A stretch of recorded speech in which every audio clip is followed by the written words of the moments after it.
Hello, bookworms, science nerds, and Peter B. Parkers. Welcome to Life Study Library. This is your host, Lye Yosh. We're continuing on with romance. Same topic from last video. Yeah, I think the next few videos will be continuously be about relationships and romance and stuff. I'm talking about this particular topic because it's almost Valentine's. No, it's not. It just passed. Don't believe what I just said. But you should be pretty convinced when I say that love seems to always be up in the air, and so many people are constantly looking for a boyfriend, girlfriend, a date, like it's going out of style.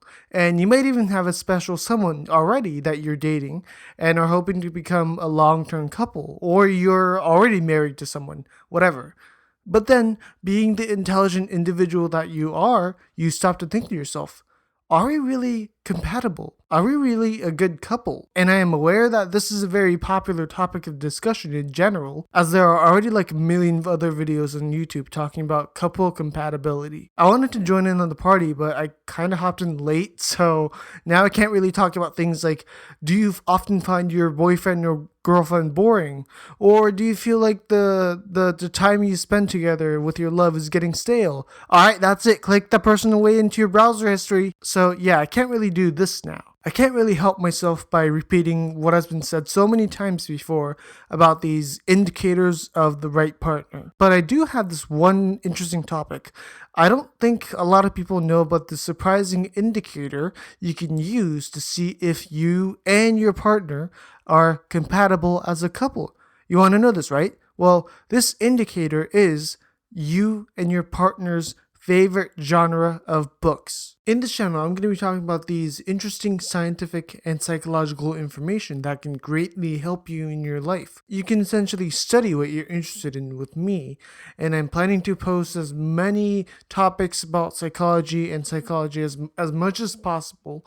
Thus, the channel serves as a library that you can study about your life. Sounds interesting? If you're interested, then please subscribe to Life Study Library. Like this video, comment what you want to hear in my future videos, and enjoy what I have to say in this video. Okay, let's go. So first of all, I must clarify that romantic compatibilities do not exist, or at least not in the traditional sense. We talk about things like, oh, me and this person who I was dating, we weren't compatible as a couple, so we broke up. First of all, there is no such thing as compatibility in a relationship. It's not like Pokemon, where fire types are always weak against water types. It's not like if you have this kind of personality and your partner has the other kind of personality, you two will never work well. It's not like that. What I'm trying to say is that luck plays a huge role in the success or failure of couples. So even if you and your partner starts out as a really good couple, many things can happen during your dating period that makes you think, oh, this person actually has the polar opposite personality from me. I wonder if we'll be happy as a couple. And then you start doubting your love towards them, and this doubt turns into something toxic, or you just get too tired to continue, and then you break up.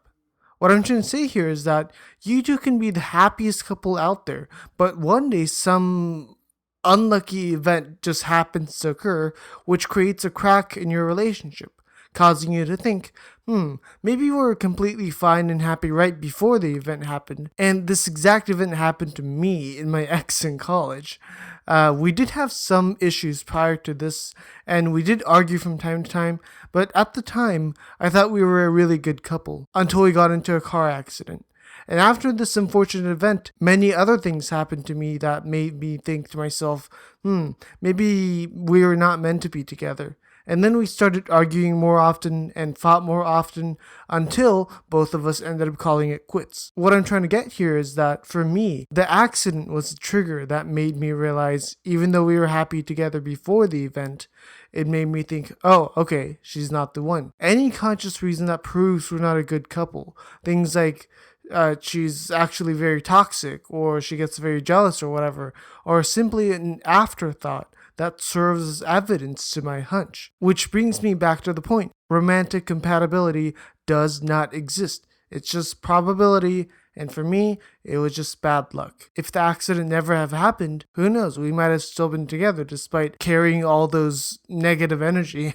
Or the more likely scenario, something else would have been the trigger that resulted in the same ending. Okay, enough talk about me. Let's talk about the study.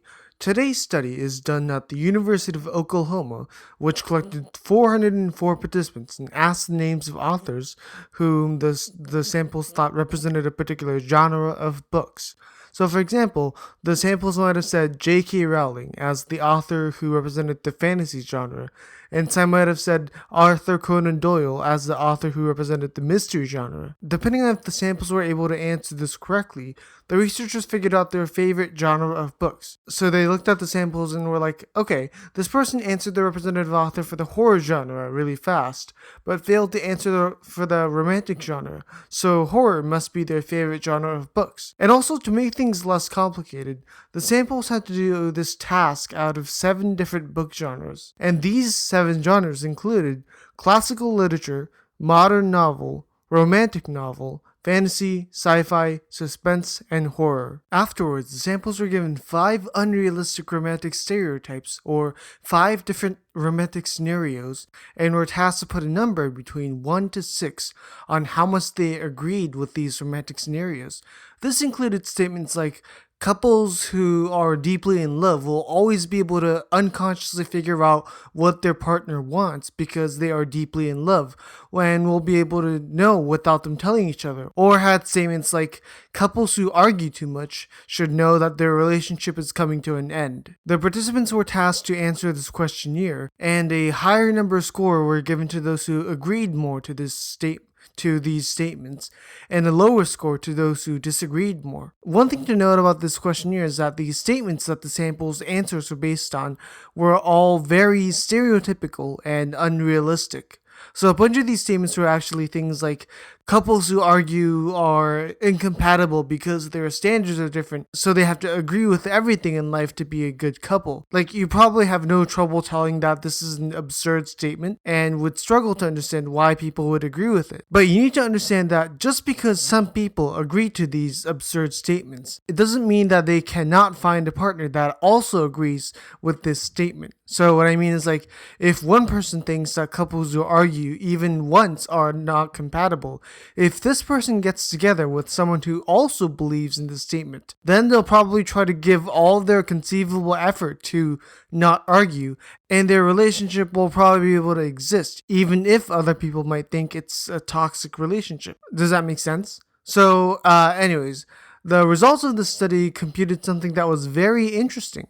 The samples who had a low average score on the questionnaire, meaning that they probably answered it with a bunch of 1s, they disagreed more. It can be said that they do not believe in many of these unrealistic romantic stereotypes, meaning that compared to those who answered the questionnaire with a bunch of 5s, people who put 1s or a lower number more often can be described as realistic in their romantic standards.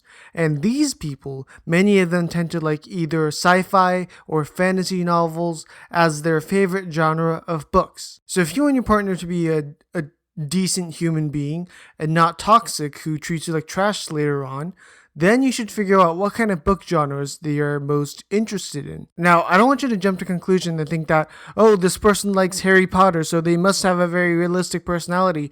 That's reaching a little bit, because the study is only talking about the broad genres of books people like, not the specific titles of that genre.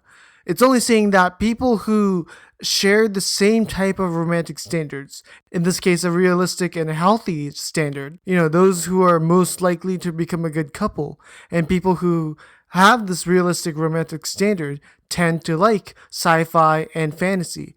Having a realistic romantic standard is a better option because that person who you're going to ask out, if that person has a realistic standard in dating, then they would have a less chance of saying things like, oh, you're not texting me every 5 minutes, it must mean that you don't love me, or other mumbo jumbo like that. They'll be realistic in their relationships, which, coincidentally or not, can be interpreted as a mentally healthy person, and you're always better off having a healthy romantic relationship.